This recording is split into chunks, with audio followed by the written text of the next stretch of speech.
Hi, I'm Evan Kocher. I'm the head of R&D for ICE Sustainable Finance, and today I'm here with Tom Doe, president of Municipal Market Analytics for Sustainability Spotlight. Tom, thanks for joining us. Pleasure to be here.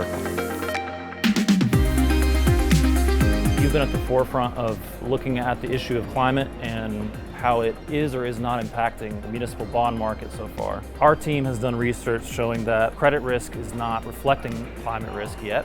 What's your perspective on why that's the case? The municipal market investors are representative of the American electorate. So I think really, unfortunately, that for all the attention that climate has received in recent years and the catastrophes that we well know that have happened in 2023 in the US, is that we're still not paying attention. And I think that's the real concern that we have in terms of municipals around credit and pricing, is that both haven't been sensitive enough yet to the future conditions that are apt to impact an issuer's ability to pay back their bonds. What is it going to take for that dynamic to shift? Is it going to be something related to the level of an event that we're going to have to experience as a country? Last year I was on a podcast about climate. I was doing it in Austin, Texas, where I spend time during the winters.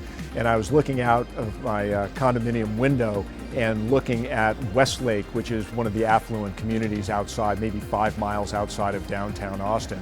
And I said to that reporter that until we see Westlake in flames, people won't be paying attention. We've had wildfires, as you well know, in Paradise, California, smaller communities, but nothing to where we've really struck the affluent, and particularly that would be municipal investors. Now, what's changed in the last 2 years is that municipal investors have moved away from mutual funds and are now what we call separate managed accounts. So they have an individual wealth manager specifically focused on their municipal investments.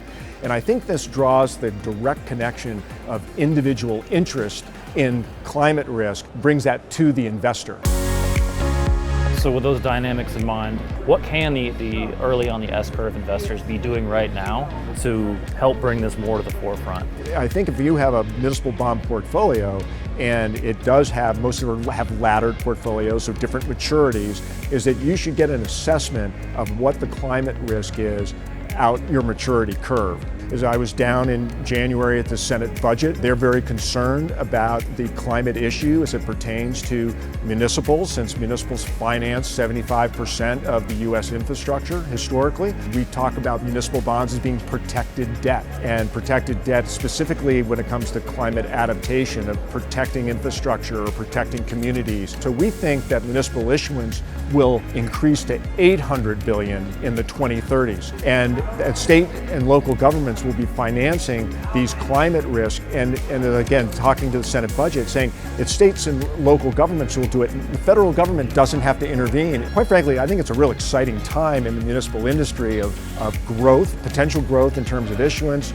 new talent that's going to come in drawn by the climate issue. But individual investors need to start that communication by asking for that review of their portfolio. Well, Tom, I think it's really easy to spend energy on doom and gloom, and so I really appreciate you ending on that on a note of opportunity. Thank you so much. You're very welcome.